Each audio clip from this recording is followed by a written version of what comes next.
Before we get the podcast started, I just want to let you know that there is a massive Gymshark sale happening on June 7th. I only do 2 of these a year. It's happening at 7 o'clock on June 7th. If you click on our link in the description below, all of the information will be there. And when you do click on our link, it will track that you are one of our guys. So that it actually helps the podcast. Appreciate all of you, and I hope you enjoy the podcast. What was your first memory of Floyd Mayweather? I was 7 and I was browsing my school's library and I saw this really shiny book, the Guinness Book of World Records. And the title for this particular world record was the world's highest paid athlete. And I looked at the picture and it was this young man by the name of Floyd Mayweather. And vividly I remember thinking, how much money does this guy make? You know, tens of millions of dollars back then. And I thought, wow, the Floyd that I'm gonna be going in the ring with is not the same Floyd that you guys saw and know and remember. Like, I'm fighting a granddad. Like, he looks old, he's aged. And that's why I laugh when Floyd's like, oh, June 6th, I'm gonna knock you out. Like, with all due respect, Mr. Mayweather, what the fuck do you know about knocking people out? It's been a decade. And I even said this on stage. The only thing I kept thinking was, this is the guy, the greatest boxer of our generation. I was looking down, I was like, this is it? Like, underwhelming. But like, he's got a serious fucking temper problem. It's almost like his kryptonite. If you can just get under his skin, like, which I'm gonna be a fucking dickhead in the ring, dude. And he's gonna get pissed off and I'm gonna end up fighting an emotional, angry Floyd Mayweather because he can't control himself. Like, I'm gonna say some fucked up shit, dude. Imagine I got pretty good in this past year and a half. Imagine I didn't like the way that defeat felt. And I worked really hard to sharpen my blades and become a really, really good boxer. Floyd is banking on the hope that I suck.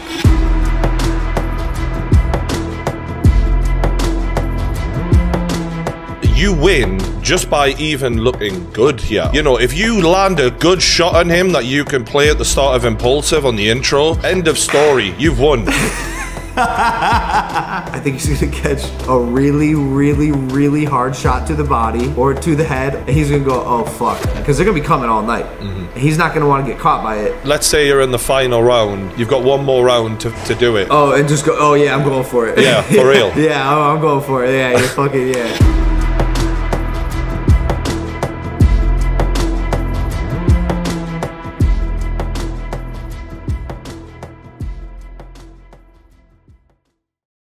You ready to go, bro? I'm ready. Let's get it. Are you fucking tired, are you? You poor guy. I'm exhausted. I can tell. I'm exhausted. Nah, take the glasses off. I want to see those. I brought the shades. Those beautiful eyes, mate. I want to see them. This is what a man who's, you know, ready to take on the world looks like, apparently. Yeah. Homeless. Fucking homeless. Welcome back to True Geordie Podcast. The guest today, friend of the show at this point. I mean, what's this, 3 or 4 times? Logan Paul. Geordie, it's always a pleasure to see you, man. You have such good energy. I love your show. I love your set. I love talking to you. I'm happy to be here, man. Thanks for having me on. I want to say, just at the start of this, like, before all of these ESPN guys were interviewing you, I was the one who was asking, I cared about you before all these people did. All right? I know, and I'll never forget that, bro. Even the UK love you now, and I was the first one, and they all hated me because I like you. So I deserve credit for this. I was here first. That's all I'm saying. I know, bro. And I really do appreciate that. Like, it means a lot to me. You've always been a real one. You've always told me how it is on and off camera, and that meant a lot to me too. You know. Back in the day, you were willing to have those tough conversations with me off camera, which not a lot of people are, and that means a lot to me, man. Nah, I appreciate you, mate. And I think I just want to keep it like this for the whole podcast here today, because from the outside looking in, like I remember having that first podcast with you before the KSI fight. You looked like a kid, you know what I mean? You looked so young back then when I watched it recently, and I was like, fucking hell, this skinny little kid who the whole world hated you in that moment, and there you were going out in front of 20,000 people in Manchester screaming, hoping you were going to get knocked out. And, you know, that took a lot of balls, and to see what you've gone on to do and the transformation and all the growth, and now mind-blowing shit at fighting Mayweather. I'm so fucking proud of you, mate. I'm so proud of you. Thank you, bro. Yeah, it's been crazy. I think the biggest thing that I can hope for anyone who's been watching my journey is that it can inspire and motivate people. I think one of the most powerful things about someone like you or I or anyone in our position where, you know, you have people paying attention to what you do is the ripple effect. And that's honestly the energy that I'm carrying into this fight. Like this fight is crazy. Let's be honest. You just said it. Like for anyone to land a fight with Floyd Mayweather is insane. For me, I can't. It's incomprehensible. I've surrendered to the journey that is life, and mine has led here. It was an opportunity that came up. I couldn't say no to it because I love rising to challenges and putting on a show. And I'm going in with the energy of possibility. Like, let's be honest, bro. No one really thinks I'm gonna win this fight except me and my team. You know, and I've been proving people wrong my whole life, and I'm going in there with that, you know, nothing is impossible attitude. And should I pull this off, man, I don't want anyone to tell me anything's impossible ever again. Like this is gonna be, you know, the greatest upset in the history of combat sports, and it's just exciting, man. Just before we move on, there's a lot of noise in the background. Oh yeah. Could you have a word with I don't know if there's someone moving around or something? Oh yeah. Right. Hey! I'm on a podcast! God damn it! Shut the fuck up! Yep, basically. Can we move the pigeon outside? Yes. Oh my god, bro. This guy's got a fucking pigeon. I got a bird. Dude, you're weird. I love it. A weirdo, bro. Like, I've had people have noise in the background of a podcast like this before, but never because their pigeon needed let out. That's the first. No, I know, bro. Well, because he gets excited when he hears me talking. He's like, oh, we're doing this? Oh, right, yeah. Yeah, I hear you. Yeah. I didn't know that's what it was. I thought someone was breakdancing or something. It sounded weird. Thank you, bro. So, what was your first memory of Floyd Mayweather? Dude, I love this question because I had to ask myself and figure it out because, you know, he's been around forever. Yeah, this guy's old as fuck. Like, he's a grandpappy. Yeah, like, I was 7. And I was browsing my school's library, and I saw this really shiny book. Big book, looked at it, it said, the Guinness Book of World Records. I was like, oh, that's cool. Well, I like the cover of it. It's intrigued me, and world records. Surely there's something spectacular in here. So I rented it, you know, brought it home, and I was thumbing through the book that night. And about halfway through, there was this big spread, and the title for this particular world record was the world's highest paid athlete. And I looked at the picture, and it was this young man by the name of Floyd Mayweather. And vividly, I remember thinking, Floyd Mayweather, how much money does this guy make? You know, tens of millions of dollars back then. And I thought, wow, this Floyd Mayweather guy really did. This boxer is the highest paid athlete in the world. More than the football players, more than the soccer players, the baseball players. This boxer is the highest paid athlete in the world. That's awesome. And that was my first memory of Floyd Mayweather. Fucking hell. Well, I'll tell you what mine was, actually. Back in the day, we had a boxer in the UK called Ricky Hatton. Of course. And I was a huge Ricky Hatton fan. He was like one of my first favourite boxers. And he was undefeated. And I had all my hopes, and I hated Floyd. I still do, to be honest, on a level. And I was like, oh, this has got to happen. But the referee kept separating them the entire fight and really heavily favoured Floyd in that, you know, because Ricky was an inside fighter. And watching my guy get knocked out by Floyd, it broke my heart. That was one of my earlier memories of him. But that was a long time ago. You know, he ain't the same guy now, Floyd. There is no way he can be that same guy now. And I guess the question is, how much has he aged? We're going to find out.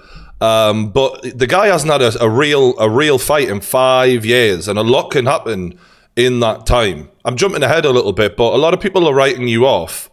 But they're also, I think, having a little too much confidence that this is prime Floyd Mayweather showing up here. People are imagining that person, and he cannot be that person. Now, whether or not he's good enough to beat you is another question.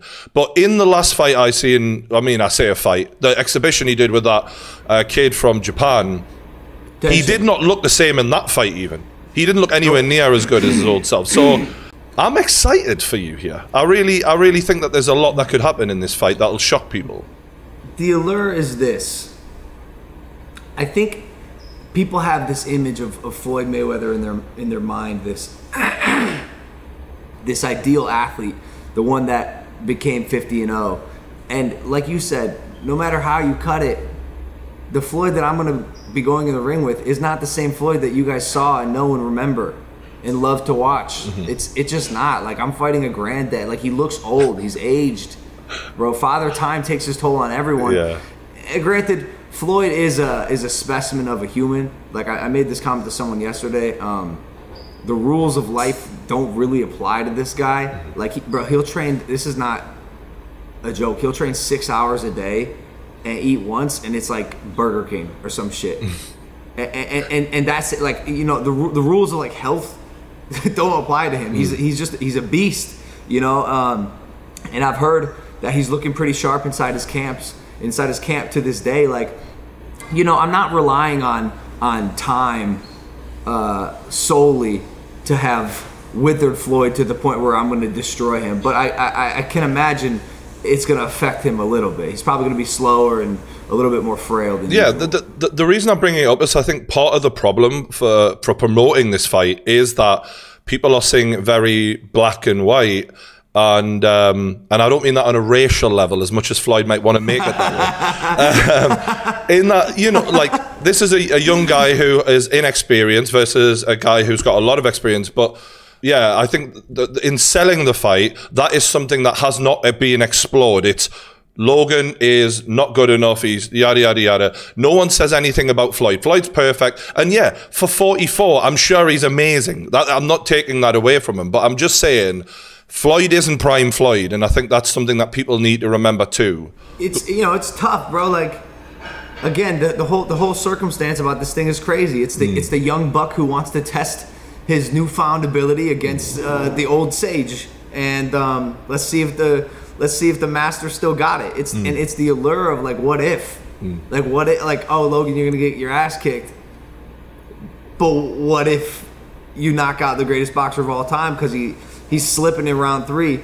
and doesn't think I know what I'm doing. Like, I've been painting this hypothetical for people. Imagine I got pretty good in this past year and a half after my last fight with KSI. Imagine I didn't like the way that defeat felt, and I worked really hard to sharpen my blades and become a really, really good boxer, sparring 3 to 5 times a week for the past year and a half. And imagine I'm like a pretty decent, good cruiserweight fighter. Like, how would Floyd do against a cruiserweight coming into his prime at this moment? Like, that's not a fair fight. You wouldn't see that fight. Floyd is banking on the hope that I suck. You know? That's so real. That is so real. Like, he's hoping I fucking suck. Yeah, he watched that KSI fight and he thought, easy money. Yeah. Dude, I sucked in that fight. I sucked it. I watch it back. I'm like, oh, this performance is bad, and like, I get it. But like, what happens if I go in there and I'm like, he goes, oh, you know, his reach is a little longer than I expected, and he uses it well, and wow, he hits hard. There's a lot of weight behind his punches, and holy shit, his reflexes are fat. He's fast and reactive, like. And another thing is, like, if you, for me as a fan of you as well as a friend of you, you win just by even looking good here, or even, you know, if you land a good shot on him that you can play at the start of Impulsive on the intro, end of story, you've won. That's it. That's all you need. He needs to finish you. If he doesn't finish you, then that affects him. You don't need to really do a great deal to win out of this in the aftermath. So on the business level though, this is not classic Floyd either. I feel like the organization of this fight at times was a bit shambolic. The changing of the dates, I know you were frustrated when I seen you talking about it on your podcast. The moving around, he's suing Dubai because it's supposed to have been there. You know, I could tell they were jerking you around. What has it been like dealing with him on a business level? A unpredictable roller coaster. Imagine you've strapped in to a roller coaster and you don't know what it looks like. Yeah, and you have no power. You have no power, bro. It's Floyd Mayweather. Like, thank you, sir, for blessing me with this opportunity. where are we going? What's the ride look like? Like up, down, left, right. I'm in. Whenever, wherever. Like I just had to be ready for the past 8 months. You know, like the moment that the fight was confirmed, we are in camp, and it's a 6-week camp, like 6 weeks official notice. That's what he does. That's what he did to Conor. He did the same thing to Conor McGregor, where he gave him the bare minimum time to get ready for it. Yep. Well, I mean, the old cliche, if you stay ready, you don't got to get ready, which is what we did. Like, the moment this fight was on the table, man, we went into like official training 6 days a week, and we've been doing that for the past 8 months. Wow. And obviously, all right, it's Floyd Mayweather and what he's done. The guy's greatness. As much as I dislike him, he is greatness, and I appreciate that. But I feel like some of the lack of excitement for this fight is on him as well. His star has diminished significantly, and a lot of people who are boxing heads don't really say that. I'm a mainstream boxing fan, so I feel like I understand what the masses are entertained by. And if you look back, pre-Conor McGregor, he fought Berto and he did 400,000 pay-per-view buys. Now that is pathetic for someone who was supposedly Mr. Money. Wait, what? Yeah, he fought Berto before McGregor, and that is, and nobody cared because people knew. 400. Yeah, that is, bro. You did 1.3 against KSI, just to put that into context for everyone watching. So, oh my God, this guy needed a dance partner desperately because after Pacquiao, people realized the game. The jig was up for Floyd. No one, 400K were hardcore boxing fans, fair play, but he needed Conor. Conor brought the promo. Conor brought everything. And then after Conor, he probably made so much money. He's like, I'm a chill now. But he needs you. Like, if you look on YouTube right now, all of the views, people don't give a fuck about Floyd. His views are terrible. People care about you. So, and I think partly from what rumors are, and if they're to be believed, he offered Khabib this fight and Khabib turned it down. So he really desperately needed you. Wow. How does that make you feel? It's humbling. It makes sense though. Floyd has the name, but do people really care? No. But I think he's realized that when his name is paired with another big name or the right name, absolutely, if you will, that's where the magic happens. It's almost like even when we have the right guests on Impulsive, we know which episodes are we knew Tyson was gonna fly. We knew 6ix9ine was gonna fly. Like we know when there's that perfect collaboration because of how big both names are. That's when the amplification happens. But the problem for him, obviously, was in the ring, after the Pacquiao fight was such a letdown, people had just been like, we know what you do. You defend fantastically, you get the decision. The jig was up for him. And with Conor, he found someone who could create that interest again. And I think he's hoping that you're the new Conor. But you're completely different to Conor. You know what I mean? Bro, I'm so different than Conor. I told this to someone the other day. I think I could beat Conor in a boxing match right now. Like, Conor doesn't impress me. He gets tired. Great athlete, great performer. But, like, I don't know, man. Eventually we're going to get good enough at this sport where those conversations are really happening and we're better than most of these guys. And that's why I laugh when Floyd's like, yo, June 6th, I'm going to knock you out. Like, with all due respect, Mr. Mayweather, what the fuck do you know about knocking people out? It's been a decade. It's been a decade, and since you knocked out Victor Ortiz and that whatever bullshit that was. Yeah. Like, does that even count? Yeah, exactly. I mean, I didn't, like, to be fair to Conor, I did enjoy the whole brittle fists jokes that he used to make about him in his. It's fantastic. I love Conor. I'm just saying in a boxing match, like. Yeah, I hear you. Like. You're massive, bro. This is the thing. People don't get how big you are. I've stood next to you. I'm a big dude. Like, I was shocked at how big you are. So that's going to be an interesting thing, just even seeing you in the ring with Floyd. But when you went face to face with him at the press conference, what was it like just finally locking eyes? Yeah, I kid you not. And I even said this on stage. The only thing I kept thinking was, this is the guy. Like, this is the larger than life personality, highest paid athlete in the world, the the greatest boxer of our generation. I was looking down. I was like, this is it. Like slightly is like underwhelming. Bit of a letdown. I don't not a letdown. For me, it was exciting. I was like, oh shit, I'm really gonna do this. Like I'm gonna do this. Yeah. I'm gonna do this. Like I'm gonna beat this guy who everyone says is so great. Like I'm just not intimidated. Not I don't know, impressed. Yeah. I feel like the age gap really showed in that press conference. It felt awkward at times.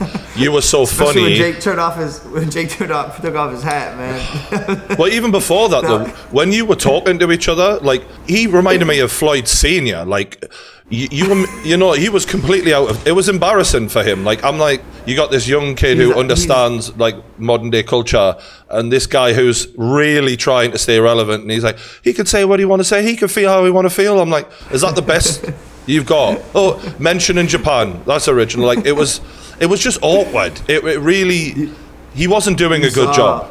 No, man. He's like the dad who's trying to stay young. You know what I'm saying? Like we get it, Dad.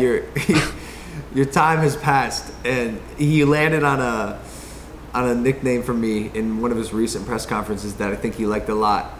He called me Logan Fall. Okay. And I think he thought that was his zinger. That was his zinger, man. Yeah, I've got him on that one. He goes, yeah, Logan Fall, and I was like, ooh. Did your security guard tell you that one? Like, it's yeah. And when you came up with the domestic abuse, like when he said he can feel how he want to feel, he can say what he want to say. Like, dude, he's just brought you up on domestic abuse here. That's not something you can feel how you want to feel about. Like, and then he's like, the thing is, you need proof, and it's like, well, your own son testified against you and put you in prison. So I'm pretty sure that counts, as well as like the multiple partners, like 4 or 5 or whatever the fuck it is, who've accused him of the exact same thing over a decade. Like, well, bro, you know what I realized just in the past week? Man's got a temper problem. Oh, yeah. Like a serious temper problem. Sure. I realized it with the hat. Like I didn't know. You would think like someone of his caliber could like handle their emotions and stay collected. But like he's got a serious fucking temper problem. It's almost like his kryptonite, to be honest with you. Absolutely, like, it is. If you can just get under his skin, like, which I'm gonna be a fucking dickhead in the ring, dude. Like just an absolute asshole, like absurd. Yeah. And he's gonna get pissed off, and I'm gonna end up fighting an emotional, angry Floyd Mayweather because he can't control himself. Like I'm gonna say some fucked up shit, dude. Yeah, absolutely. You know the domestic abuse thing. Obviously, yeah, he's a scumbag. But does that? You know, you've gone from fighting KSI, who obviously there was a rivalry there, but underlying respect. How differently does that make you approach this? Does that in your mind at all, or are you just trying to stay like boxing? No, it got so I was gonna keep it like, you know, professional / respectful, like boxing centric, until he started threatening my brother's life. Yeah. Over the hat thing. Like that's when I was like, okay, this is not a fucking game anymore. Like I already know what he's gonna try to do, bro. He's gonna. You seen Scarface when they kill the brother in front of? I think it's Scarface. They torture the brother in front of. Tony Montana. Tony Montana. So he's gonna. It's like that type of shit. Like he's gonna try to make an example out of me for my little brother to see, and like, A, fuck that. B, fuck you for threatening my family. And also C, like. When Jake had the allegation come against him, the sexual assault allegation, without knowing any of the facts, just jumped to a conclusion, and Floyd posted it on his Instagram, like went out of his way to post on his Instagram to continue badgering and bad-mouthing my brother's name for a situation that did not occur, like with no factual evidence. And so he's got this vendetta against Jake, and by default of now that affects me, and like it's shit's just really personal, you know. Floyd is a very insecure person. Like, why else would someone buy all the pointless shit he buys constantly? Like, it's all a big show. And on the Instagram thing, it was nice of him to take a break from posting strippers for a change. I do credit him on that. I mean, what kind of man? You're an athlete. Like, no wonder he's never had a brand deal from like Nike. None of them have ever touched him. The guy's a moron. Like, people credit him for his business sense. All right, everyone wanted to see him lose, so he made a lot of money. But the guy literally posts strippers 7 days a week on his fucking Instagram. He should be so much better at business. He sinks a lot of money into bullshit. Like I think he put money into these skyscrapers that tank. Like, bro, did you see him explaining that to these guys sucking him off on stage? And he's like, so I took 8 figures and I gave them 8 figures, and and these guys were eating it up, and I'm like, can no one see through this guy's a moron? Like, he's a rich moron, but like, greatness in the ring, but a complete tool outside of the ring. Bro, this podcast is gonna be called The Roast of Floyd Mayweather. I didn't realize you didn't like him either. Mate, he knocked Ricky Hatton out. Fuck this guy. And Conor McGregor. Do you know? But this is the thing, is I do respect him in the ring and I appreciate the talent, but outside of the ring, I can also think he's a piece of shit. Well, I mean, he is a piece of shit outside of the ring, dude. I don't think like no one. I don't think that's up for debate. Like, I don't get why boxing fans kind of root for him in that way. Like, I don't get that. Because check this out. Humans have this weird thing where if one person is so good at their art or their craft, they can almost kind of look the other way in situations where they shouldn't. Like Michael Jackson. Bingo. Bingo. Bingo. The denial of some people, and this is the thing, is you're getting a lot of shit right now for taking this fight, and as a fan of boxing, I'm like, hold on, okay. This man's 50-0, and he's picking a fight with a guy who lost his last fight against another YouTuber, and you're angry at the YouTuber for accepting the fight? Shouldn't you be angry at the great one who's actually doing, like, surely if you're a boxing fan, you're looking at this like Canelo Alvarez rematch, Triple G, any of those guys. He's the one picking fights with entertainers. Be mad at the so-called GOAT. Yeah, I don't think he cares, bro. I mean, he doesn't care. He doesn't give a fuck, right? Yeah. And like, neither do I. I'm so used to people saying X, Y, and Z. Like, none of this shit affects me anymore. So, like, be mad at whoever. You know, we'll be alright. Yeah. Well, one of the things he mentioned in that press conference when you had a joke about him, the reading joke, he made it a racial thing, which was bizarre. I seen the look on your face there.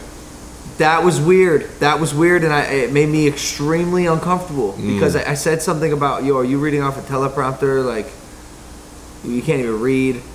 And then what did he say? He just went off on a sort of tangent about the struggle of black people, which, you know, okay, obviously we're all accepting of that, but this is totally, he's trying to paint you out as if that's what you were getting at, which is nonsense, you know? He's doing everything he can to sort of make you out to be the bad guy here. Yeah, I thought that was a bit of a reach, and it's tough because I'm standing there on stage, like, not ignoring or claiming I even know like a hint of the struggles of, you know, African Americans or what they go through, or black people in general. But also, like, do I push back on this note and be like, hey, like I was like, yo, I'm on your team. What are we doing? I think the look on your face was perfect. It was like, what the fuck is this idiot talking about? Like, what are you saying, bro? Why you gotta make? But he was like, it's always about race, and it's like, but no, it isn't all like this. So that was my knee-jerk reaction. I'm like, no, like this doesn't seem so much about race, but like maybe for him it is. Like, I don't know. I tried to be like somewhat receptive of it because like I'm sensitive to those conversations, but that one threw me off, man. And like I didn't think it was incredibly appropriate. Like Jake had faced a little of this after he knocked out Nate Robinson. Like, someone asked him. On TV, they're like, yo, was it racist that you knocked out Nate Robinson? Jake's like, what the fuck are you talking? Yo, it's a sport, bro. Like, that was on a proper TV show as well. I'm like, dude, legit, what the hell? Legit. Yeah. And I'm like, yo, what?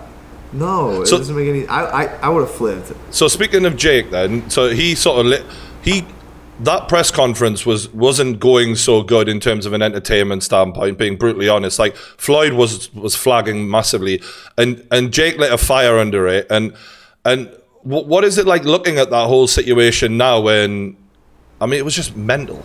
It's crazy. I was terrified for Jake. Like, dude, Floyd's bodyguards and boys could have fucked him up. Like, could have killed him. Like, literally. And you don't realize until after the fact that all they wanted was the hat. But like, I'm not kidding, Jordy. I was half expecting like to hear the pop pop pop like gun straight up over some stupid shit. And I'm gonna be honest with you, I'm always worried about that with Jake. Like, I swear to God, dude, I never know what the kid's gonna do. What's worse, he doesn't even know what he's gonna do. So his impulsive decisions lead to unforeseen consequences that by default I'm involved in and affect my life.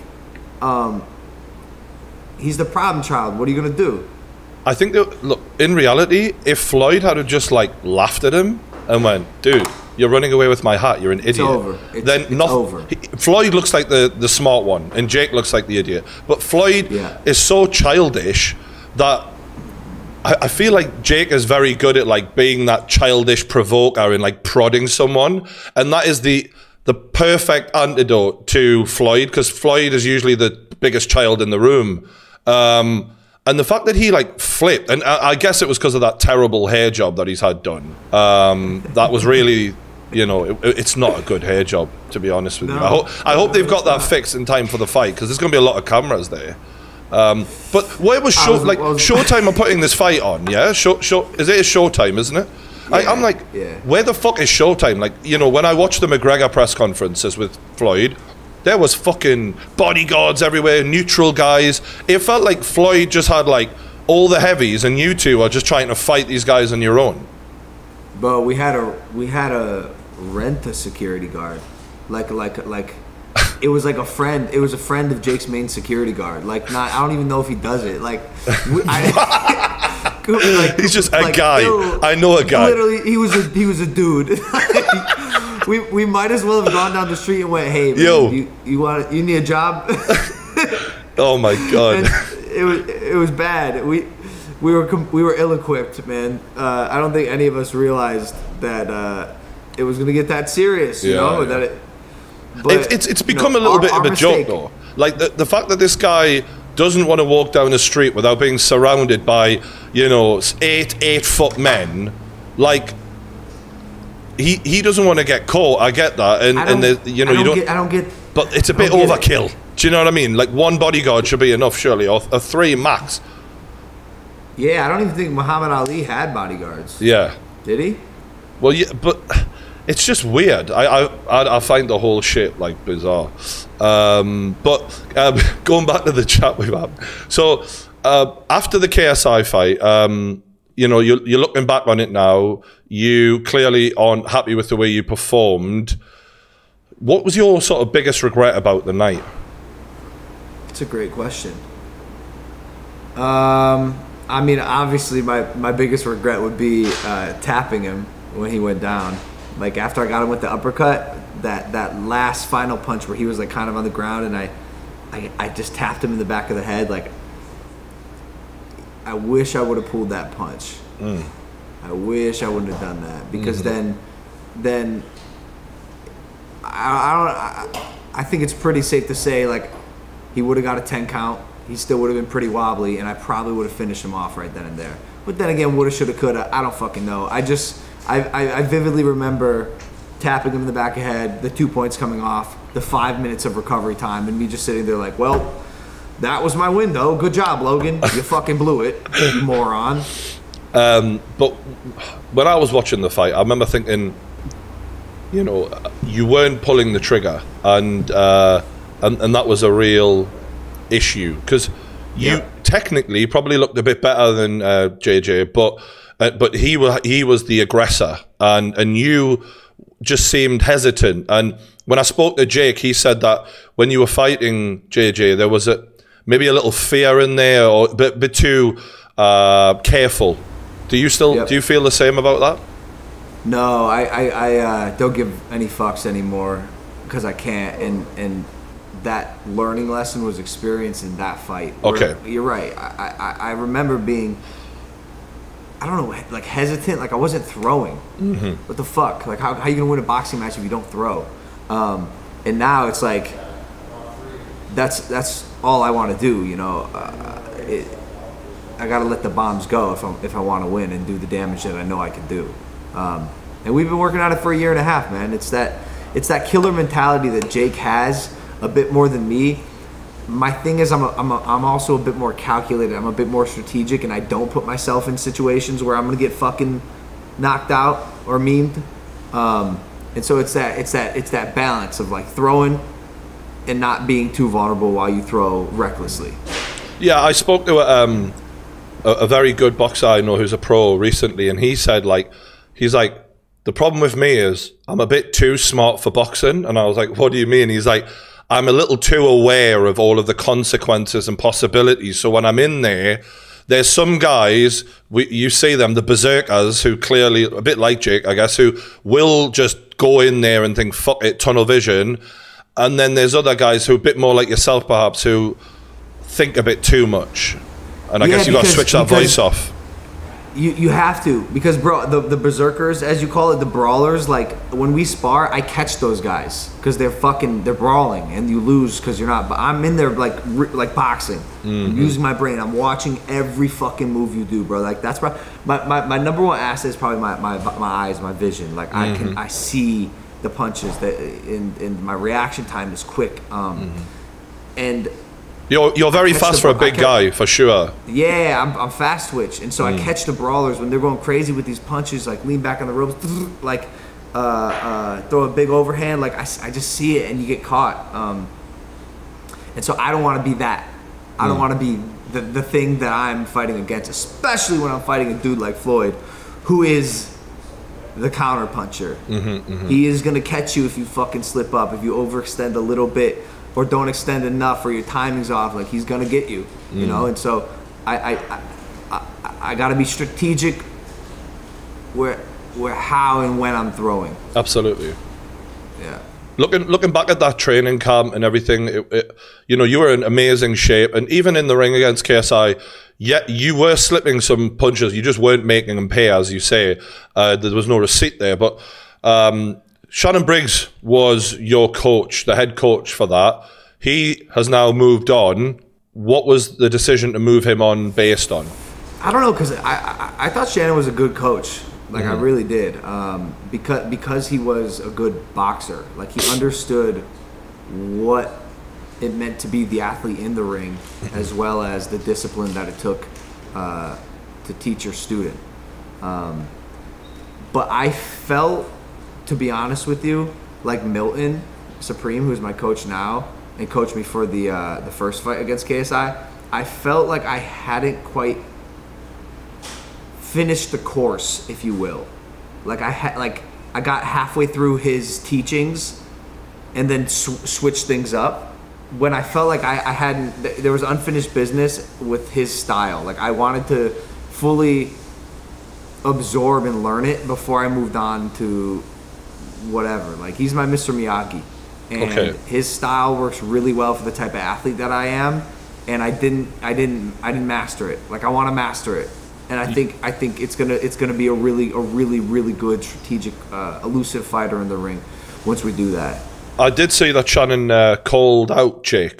Did you see that? There was a bro. He called out me. Yeah. How did that feel when, you know, you've paid this guy? You've spent time together. Like, there should be a level of respect and loyalty there, surely. Nah, bro. I don't. Like, what is loyalty? What is respect? Like, I don't. Any of these virtues I've been so jaded by LA. Like, I just. I'm numb to everything, bro. Okay. Like, I see some shit, and I'm like, okay, like does it surprise me? No. Like, whatever. I don't care. So someone like, life is weird. This guy stabbed you in the back a bit, really, by doing that, in my opinion. And you're just so used to it.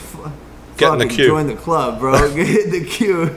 I'm used to that shit. I feel sorry for you, though, because, you know, people don't understand the position that when you get to a point where you are someone who people can gain from, that loyalty is based on them gaining from you. And the minute that stops, it's like, read all about it. I'm ready to talk. I'm going to, well, you know, I'll dish in the dirt immediately.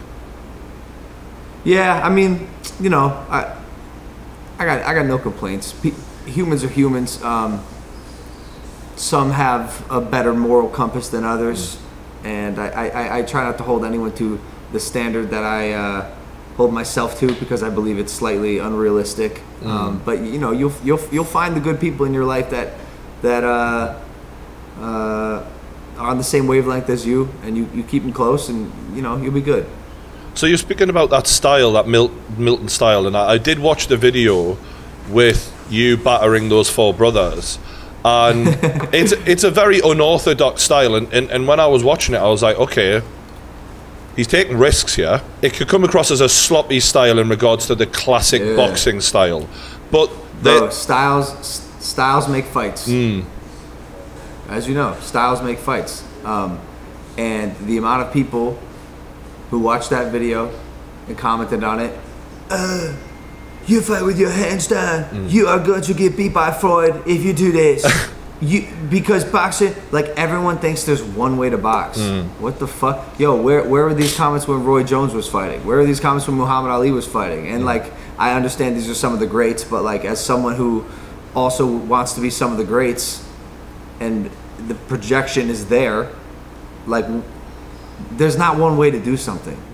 Here's my thought process. If I was to do some of the things that you do in front of my boxing coach, he would go, no, that's not how a proper boxer does it. Now, you're talking about this style that you're cultivating with Milton. Is it ignorance or is it deliberate? Because I think some people are looking at you going, he's dropping his hands, he doesn't know what he's doing. But what you're saying to me is, no, Milton's very aware of what you're doing, and this is something that you are creating together. Bro, we fight with our hands down. Like, and guess what? Sometimes we don't. Like, sometimes for the Gronk brothers, I didn't need to put my hands up. For Floyd, I'm probably gonna need to put my hands up. Like, okay, like I know both, and I'm versatile. It's one of my strengths. I'm versatile, and so like, and with Floyd, we'll see what happens, bro. I might need to stick my hands right up here, go turtle up in my shell, whatever, or like maybe I stay elusive. We'll see. How much of Floyd have you been watching? A lot, but it's tough because like he's got every tool in the shed, dude. Absolutely. You know what I'm saying? His arsenal and his knowledge when it comes to boxing is unlimited. So you never really know what Floyd you're gonna get. And he watches you, dude. He watches you like a robot, like a computer, bro. He's gonna come out. He's gonna take a couple steps to his left. He's gonna take a couple steps to his right. See how I react. Watch my footwork. See if I'm crossing my feet. Whatever the fuck I'm doing. Download it. Then set up like 4 different punches off of each one. Like every movement I make, and probably in the first like 2 to 4 rounds, he's gonna keep it real light and just watch me, scan me, and then set me up for shit. And so yeah, we watch Floyd, but you know, at what point is it pointless? It's funny though. I was watching a podcast with Michael Bisping, the UFC fighter, and he said, you know, even towards the end of his career, if he sparred a guy who was like, you know, just starting, or you know, didn't necessarily have the exact technique that you expect, he would sometimes get caught by guys who weren't as highly trained, because what he's used to is the highly trained guy who does the textbook shit. And possibly by you not having that yet could be an advantage, because you might come at him with something that is completely unorthodox. When I fought the Gronk brothers, I watched back the footage and I'm like, like okay, like it was kind of sloppy. You know, it didn't look great. And after the fight, I talked to Milton, my boxing coach, and he goes, a bad fighter can make a good fighter look bad. Because we're not in there doing the typical slips and rolls and kind of playing chess with our fists. Like it's a bit more street fight, like dodge a couple punches, make a miss, and just fucking unload my hands on the rookies. And that was a bit of fun at the end of the day. It was for a YouTube video. It wasn't like exactly. You were fighting 4 guys. Yeah, I get it. So yeah, man. Like I don't have the 10, 15, 20 years of experience that Floyd has, and I'm not gonna be as bro, I'm fucking unorthodox. But mind you, I'm fully equipped to handle Floyd's plan that will change in round 4 or 5 when he adjusts and does what he needs to do to try to get in or break me down, whatever. Like, bro, he's gonna be malleable, you know. And I think he's gonna catch. I think he's gonna catch a really, really, really hard shot to the body, or to the head, or one's gonna whiff him, and he's gonna go, oh fuck. I don't want to get caught by that, because they're gonna be coming all night. He's not gonna want to get caught by it, and so I bet he's gonna be a little more careful than he thinks. Yeah, I'd like to see some uppercuts. Just putting that out there with his size. Oh my god, bro! Oh my god! Did you? The McGregor fight is the one that I always found interesting, because obviously that's the last real competitive fight he had, and what we seen was a very well executed game plan from Floyd. And we also seen some great mistakes from McGregor that I think you can take a lot from and learn what not to do a little bit. Because although McGregor did win the first 3 rounds, he worked very hard. He used all of his energy. And despite him having better punching power than Floyd, it made no difference whatsoever, because Floyd was in defense mode the entire time. And then when he was nice and fresh in rounds 4, 5, and 6, he put the level up, and McGregor was just surviving.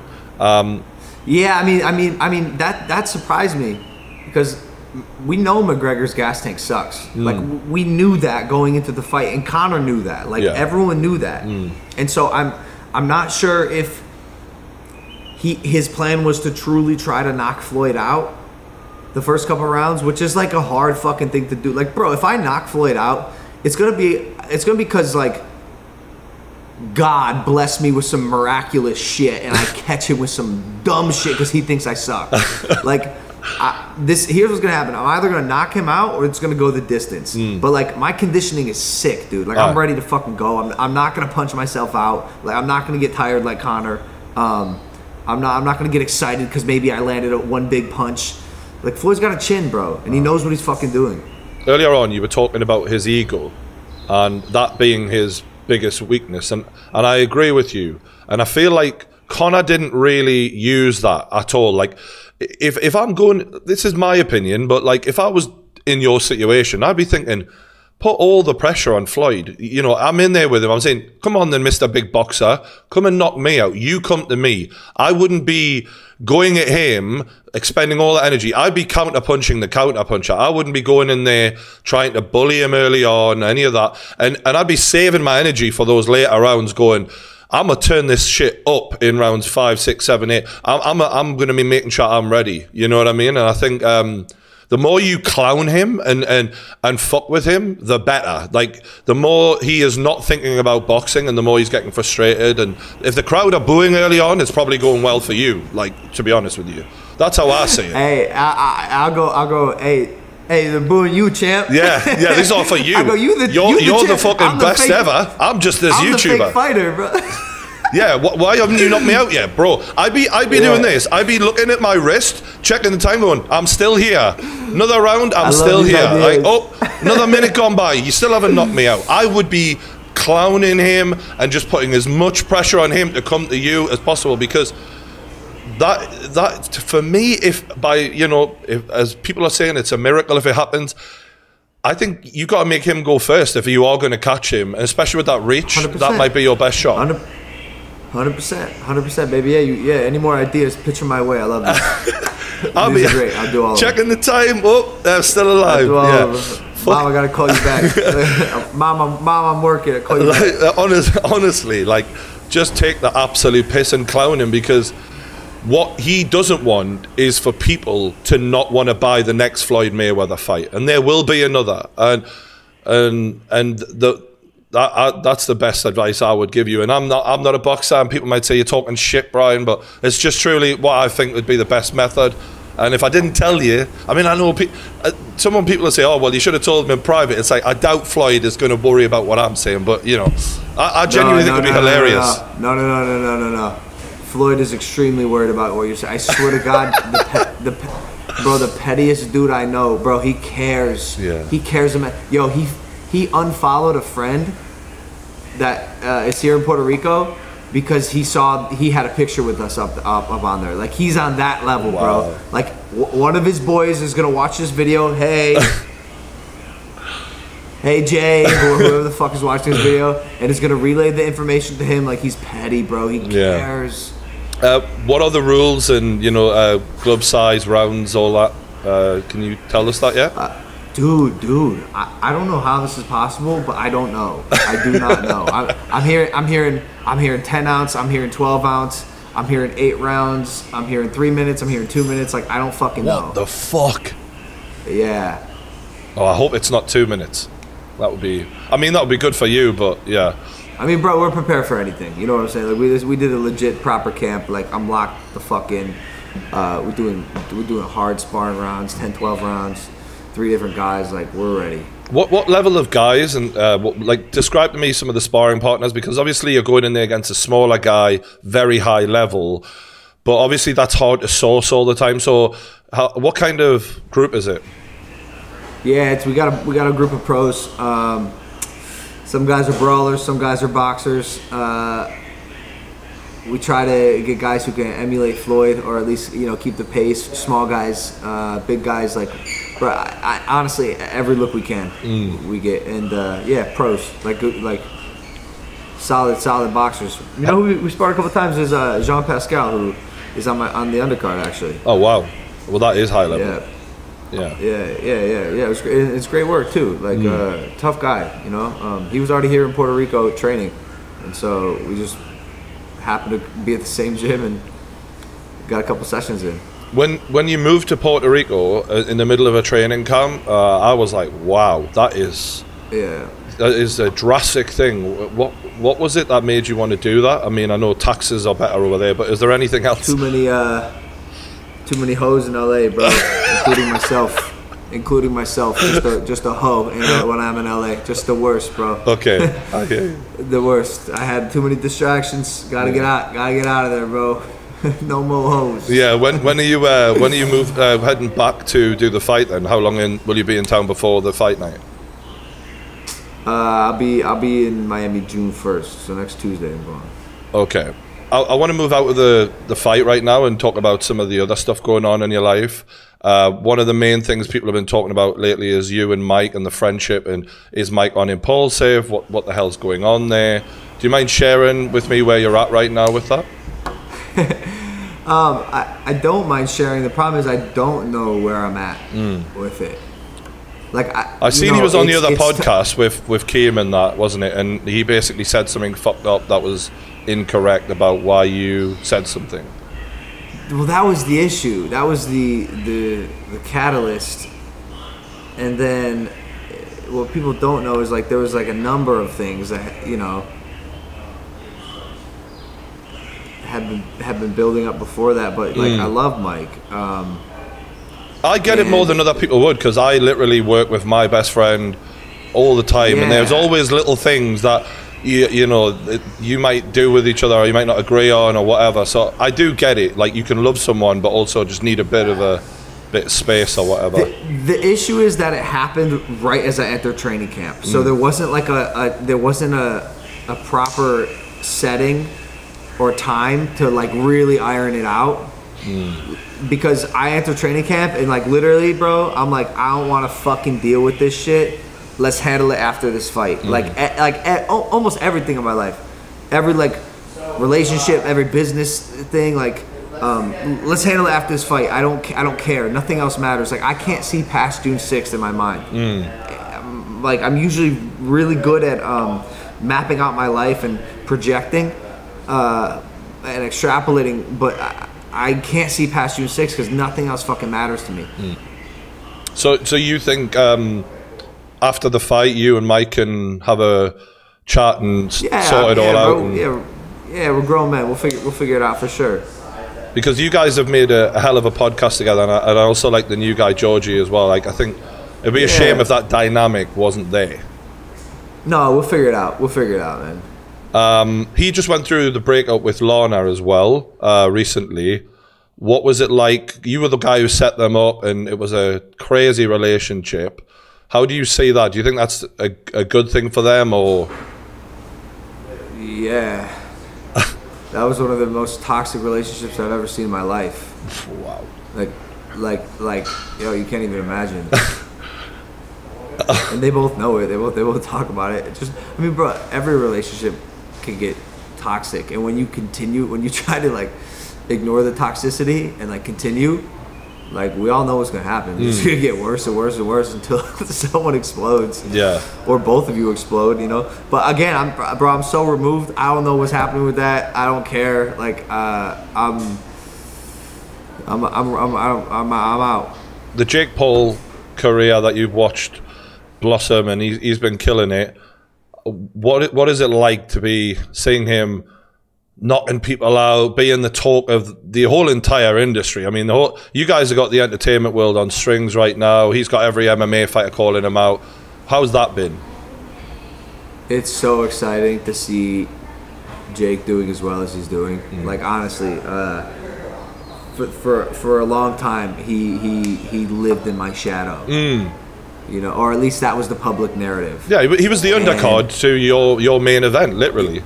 Exactly. And as an older brother, that never was like an achievement for me. I was like, fuck, dude. Like I want him to just like break out and be the superstar.